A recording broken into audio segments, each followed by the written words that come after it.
من حوالي 6 شهور شركة وي أطلقت باقات جديدة تحت مسمى وي سونيك، والباقات دي كانت موجهة لناس معينة، ولكن كان فيها شوية حاجات كده محتاجة تتظبط. وعلى مدار الشهور اللي فاتت كان بيتم فيها بعض التعديلات البسيطة اللي كان لازم تبقى موجودة للناس اللي الباقة دي مستهدفاهم، زي مثلا انهم ضافوا كذا لعبة وكذا منصة من اللي الجيمرز بيستخدموها علشان يعملوا منهم داونلود للألعاب علشان تبقى من ضمن الباقة بتاعتهم. بس التعديلات ديت ما كانتش حاجة جذرية، ما كانتش حاجة قوية تخلي الناس متحمسين أكتر ان هم يشتركوا في وي سونيك. بس التعديل اللي حصل المرة دي بقى هو حاجة مختلفة تماما، لأن هو تعديل على الباقة الأساسية نفسها. الباقة الأساسية مش الإضافية، الأساسية اللي انت ممكن تستخدمها على كل المواقع حصل عليها تعديل وبقت توصل لضعف الباقه، او بقت ضعف او ضعف ونص. ودي حاجه تخليك تبدا تفكر ان انت حتى لو استخدامك مش جيمنج ولا ستريمنج ممكن تشترك في وي سونيك علشان تستفيد بالسرعات الرهيبه اللي هي بتقدمها، وكمان ممكن تبقى موفر عن ان انت تشترك في الباقات العاديه. في فيديو النهارده بقى احنا هنتكلم عن كل حاجه تخص وي سونيك، وهعرفك مين الناس اللي الباقه دي فعلا موجهه ليهم ومين الناس اللي هتستفيد جدا منها، واعرفك لو انت اصلا الباقه دي مش موجهه ليك وانت مش جيمر ولا ستريمر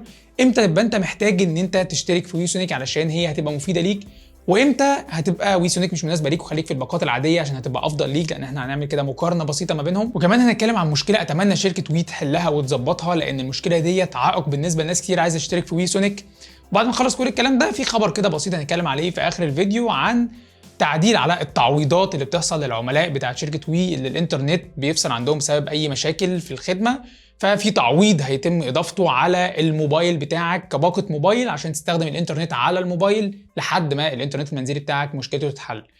فبالتاكيد طبعا قبل ما نبدا ما تنساش اللايك الجميل بتاعك وتنزل تشترك في القناه لو انت مش مشترك علشان يوصلك كل جديد. تعالوا كده في البدايه نتكلم عن ايه هي باقات وي سونيك علشان الناس اللي ما شافتش الفيديو اللي احنا عملناه للباقات دي قبل كده. فوي سونيك بتقدم لك 3 حاجات: جيمرز وستريمرز وبلس. جيمرز وستريمرز دي باقات بتوصل ساعتها ل 500 جيجا وبيدوك سرعه انترنت تصل ل 80 ميجا في الداونلود و25 ميجا في الابلود، وباقه بلس ديت تصل ل 1500 جيجا وبتديك سرعه انترنت تصل ل 150 ميجا في الداونلود و50 ميجا في الابلود. لو جيت تقارن عدد الجيجات مقابل الفلوس مع سرعه زي سرعه ال 30 ميجا فهتلاقي نفسك بتدفع نفس الفلوس اللي بتدفعها مقابل نفس الجيجات بتاعت 30 ميجا، ولكن هنا انت واخد سرعه بتوصل ل 80 ميجا وبتوصل كمان ل 150 ميجا، وابلود بيوصل ل 25 ميجا او 50 ميجا. ولكن بقى سعه الباقه مقسومه لجزئين: جزء ممكن تستخدمه في كل المواقع وجزء بتستخدمه في المواقع اللي هي الباقه بتدعمها. والتطبيقات او المواقع اللي كل باقه من دول بتدعمها باينه من اسم الباقه. يعني جيمرز هي موجهه للجيمنج، اي بقى داونلود للالعاب على البي سي على البلاي ستيشن على الاكس بوكس، فبتبقى هي من ضمن الجيجات بتاعت باقه الجيمرز. ستريمرز برضو هي باينه من اسمها، اللي هي اي حاجه ليها علاقه بالستريمنج، انت بقى قاعد بتتفرج على اي محتوى مرئي، فجزء كبير من التطبيقات بتاعت المحتوى المرئي اللي انت ممكن تتفرج عليها بتبقى من ضمن الباقه. باقه بلس بقى جمع الاثنين مع بعض، جمع الجيمنج والستريمنج في باقه واحده 1500 جيجا، تصل ل 1500 جيجا. فانت لو اغلب استخدامك جيمنج او ستريمنج فالباقات دي اكيد هتبقى افضل ليك، لان انت هتاخد سرعه اعلى داونلود وابلود بنفس القيمه تقريبا اللي انت كنت هتدفعها لو انت واخد سرعه ال 30 ميجا اللي هي الابلود بتاعها 3 ميجا. انما انت طبعا لو اغلب استخدامك مش جيمنج او ستريمنج فبالتالي الباقات القديمه اللي هي وي سبيس هتبقى افضل بالنسبه ليك، علشان وي سونيك هتبقى مش من ضمن الاستخدامات بتاعتك فمش هتاخد الجيجات كلها على بعضها. ولكن بعد التعديل اللي حصل وي سونيك بقت ممكن تبقى مناسبه لبعض الناس حتى لو استخدامهم مش معظمه جيمنج او ستريمنج. خليني اشرح لك ازاي. الصوره اللي انت شايفها قدامك ديت للباقات قبل التعديل، لو انت واخد بالك هتلاقي ان ليك ساعه اساسيه من الباقه في جيمرز وستريمرز 100 جيجا، والساعه الاضافيه اللي هي متعلقه بالمحتوى بتاع الباقه نفسها 200 جيجا يصل الى 400 جيجا. فال 100 جيجا اللي هي الساعه الاساسيه دي كانت قليله جدا، مش بس على الناس اللي هي استخداماتها مش جيمنج وستريمنج وكانت عايزه تستفيد بالسرعه العاليه، لا ده كمان على الناس اللي استخداماتها جيمنج وستريمنج ما بيتكفيهمش الاستخدامات العاديه بتاعتهم اللي هي لبقيه الموبايلات اللي موجوده في البيت، فكانوا بيضطروا ان هم يخلصوا ال 100 جيجا الاساسيه وتخش بقى بقيه التطبيقات الثانيه تستهلك من الباقه الاضافيه اللي هي بتاعه الجيمنج مثلا، فما بتديكش بقى ان هي توصل ل 400، لا انت بتاخد ال 200 هم 200 بس، او الجيجا بجيجا مش الجيجا ب2. ولكن دلوقتي بقى عزيزي المشاهد تم تعديل الساعات بتاعه باقات وي سونيك. يعني مثلا باقه جيمرز الساعه الاساسيه فيها بقت 250 جيجا تستخدمهم على كل المواقع بدل 100 جيجا، والساعه الاضافيه اللي هي كانت 200 جيجا تصل ل 400 جيجا بقت 125 جيجا تصل ل 250 جيجا. وباقه ستريمرز برضو حصل عليها تعديل، والساعه الاساسيه بتاعتها بقت 200 جيجا بدل 100 جيجا، والساعه الاضافيه بتاعتها بقت 150 جيجا تصل الى 300 جيجا بدل 200 تصل الى 400. وباقه بلس ما تمش عليها اي تعديلات تماما، فال 250 جيجا اللي هي الساعه الاساسيه تقدر تعتمد عليها في بقيه التطبيقات اللي هي غير الجيمنج، على عكس ال 100 جيجا الاولانيه اللي ما كانتش اصلا بتكفي اي حاجه. وتقدر بقى تاخد للجيمنج بتاعك 250 جيجا اللي هي 125 تصل ل 250. لو انت احتاجتهم في استخدامات غير الجيمنج فهتبقى الجيجا بجيجا، انما لو استخدمتهم في الجيمنج تصل ل 250. فكده ممكن يبقى في توازن يخليك تشترك في الباقه وتحصل على ال 500 جيجا كلهم. وكذلك برضو بالنسبه للستريمنج، يعني انت لو حد استخدامك للستريمنج كتير فالسعه الاساسيه ديت ممكن تبقى كافيه بالنسبه لك، احسن من ال 100 جيجا اللي كانت موجوده قبل كده والباقي تستخدمه في الاستريمنج. ليه مش 250 زي جيمرز؟ وليه بلس ما حصلش عليها تعديلات؟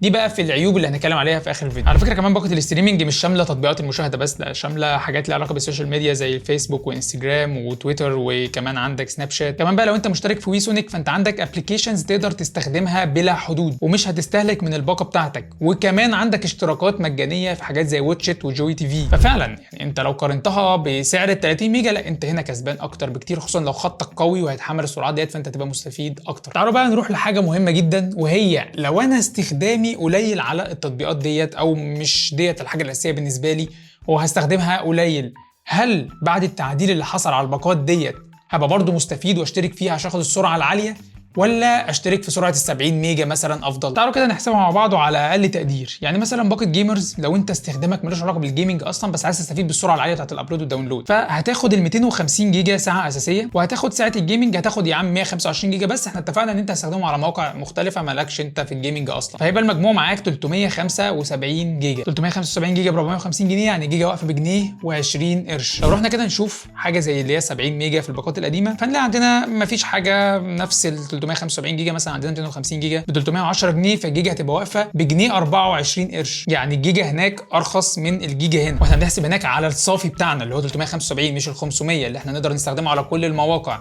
بالاضافه كمان لان هناك انت هتاخد سرعه تصل ل 80 ميجا مش 70، وهتاخد ابلود يوصل ل 25 ميجا مش 7 ميجا، وكمان هتاخد تطبيقات تستخدمها بلا حدود، وكمان هتاخد اشتراكات مجانيه على واتشت وجوي تي في. في حاله بقى ان انت اشتركت في 70 ميجا في 1 تيرا او 600 جيجا او الحاجات ديت، لا ساعتها 70 ميجا في الباقات الكبيره ديت هتبقى موفره اكتر منها. طبعا مش محتاج اقول لك لو انت مشترك اصلا في 30 ميجا وال30 ميجا مكفياك واستخدامك ملوش علاقه بالباقه دي اصلا، فخليك في ال 30 ميجا بتاعتك اوفر. انا بتكلم في الموضوع ده هتبقى اوفر للناس اللي مشتركه في 70 ميجا حتى لو استخدامهم مش من ضمنها. تعالوا كده بقى قبل ما نروح للعيوب او الحاجات اللي انا اتمنى تعديلها او تظبيطها نتكلم عن حاجه مهمه جدا، وهي الجيمنج تيم. انا ما اعرفش اصلا مين صاحب فكره ان يتعمل تيم للجيمنج في شركه وي، ولكن انا بحييه على هذه الفكره، وبتمنى من كل الشركات ان يبقى عندها برضو تيم للجيمنج، علشان موضوع ان انت تتصل بالشركه عندك مشكله في البينج او عندك مشكله في اي لعبه يقول لك لا احنا ما بندعمش البينج، لا احنا مش عارفين مالناش دعوه، انا ليا دعوه بالانترنت بس، ده شيء ما ينفعش دلوقتي. انما بقى الجيمنج تيم في شركه وي مش بيسيبك كده ويقول لك انا ماليش دعوه بالبينج واهم حاجه الانترنت يبقى شغال وخلاص، لا ده بيقعد يتابع معاك كل حاجه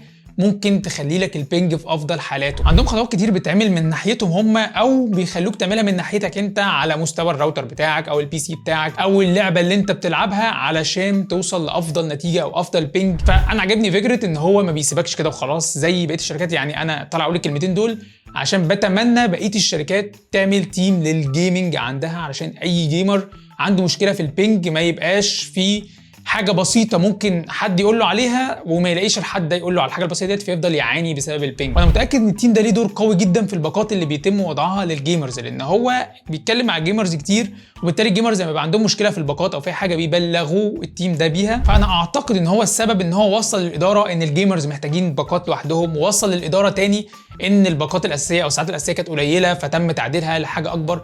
فلو هم فعلا اصحاب هذه الفكره بتاعه الباقات بتاعه الجيمنج او زياده الساعات بتاعتها، فشابوه لهذا التيم بصراحه. وبقولها لثالث مره، اتمنى كل الشركات يبقى عندها تيم جيمنج زي ده. وتعالوا بقى نروح للعيوب بتاعت باقات وي سونيك. طبعا الناس اللي ما بيشوفوش الفيديو للاخر بيطلعوا يقولوا عليا ان انا بطبل. انا مش مشكلتي ان انت ما تشوفش الفيديو للاخر، ما انا لو بطبل مش هقول لك على العيوب، كان زماني نهيت الفيديو دلوقتي وقمت قبل ما احذرك من حاجات معينه ممكن تبقى مش مناسبه بالنسبه ليك. ولكن انا ما بحبش اشتتك والخبطك، انا بشرح لك الموضوع وبقول لك هيبقى مناسب لمين وكويس لمين، وفي الاخر بقول لك العيوب على بعضها عشان يبقى الفيديو كده منظم، وانت طالع من الفيديو جمعت معلوماتك كلها من الاول ومن اخر الفيديو. عايز تاخد المعلومه كامله من الفيديوهات بتاعتي وتعرف هل الحاجه دي مناسبه ليك انت ولا مش مناسبه ومناسبه لمين، يبقى تتفرج على الفيديو كله، لان انا فيديوهاتي ما ينفعش تتفرج على نصها وتسيب النص التاني، لان ممكن يبقى في معلومه في النص التاني اهم من النص الاولاني كله. اول عيب هو ان واتشت مش موجود من ضمن باقه الاستريمنج، وده لازم يبقى موجود لان هو من الحاجات الاساسيه عندنا في مصر. هو ليه اشتراك مجاني، ولكن الجيجا بتاعته مش بتتخصم من الجيجات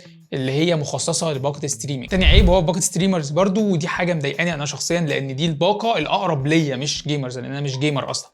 وهي ان اشمعنى بتوع الجيمنج انت حاطط لهم 250 جيجا والناس اللي بتستخدم الستريمنج ما حاطط لهمش غير 200 جيجا بس في الباقه الاساسيه؟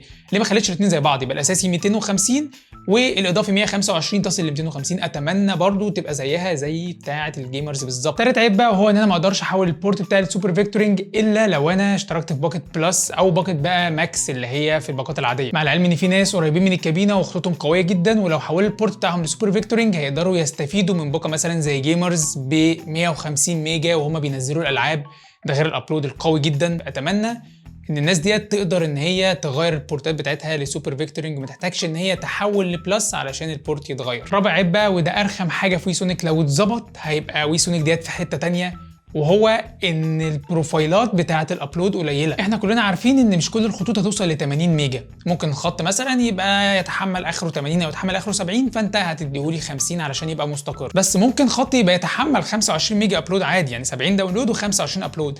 فمش معنى ان انت حاططني على بروفايل 50 ميجا بس داونلود او 45 ميجا بس داونلود ان الاقي الابلود عندي نزل 5 ميجا، مع ان الابلود عندي يقدر يتحمل لحد 25 ميجا. يعني انا مثلا مثال اهو قدامكم، خط يتحمل 70 80 ميجا في الداونلود وتقريبا من 20 ل 25 ميجا في الابلود، بيوصلني منهم 45 50 ميجا على حسب ما سيستم الدي ال ام بيحددهم لي علشان الخط يبقى مستقر. فطبعا اول ما بيديني 45 ميجا داونلود يروح جاي منزل لي الابلود 5. طب ليه ما فيش بروفايل في الدي ال ام يقدر يخلي لي 45 على 15 مثلا؟ ما انا خطي يقدر يشيل ابلود 15 ميجا مرتاح جدا، لان هو يقدر يشيل ابلود لحد 20 او 25 فاديني منهم 15. لا، كل ما اعمل اوبتمايزيشن يروح جاي حاطني على بروفايل 55 على 10 او 50 على 10، وتاني يوم حرفيا يروح جاي السيستم منزل لي السرعه 45 على 5.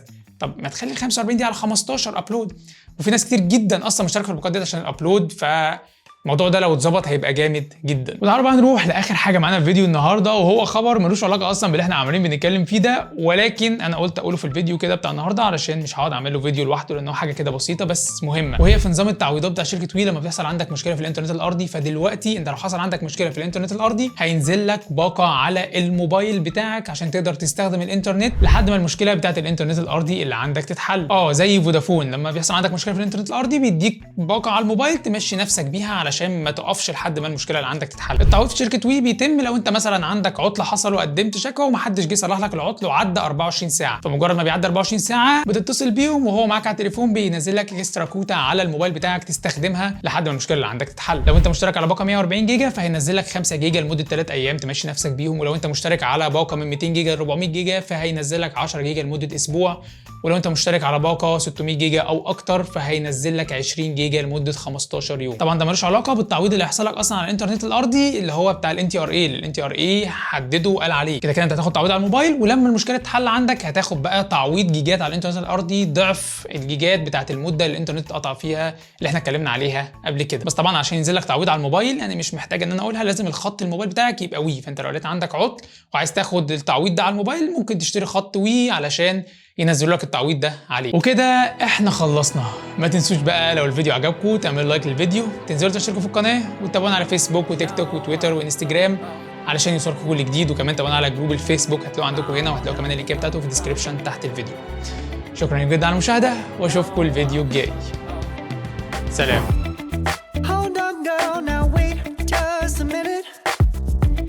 I've got something to say, you should hear it.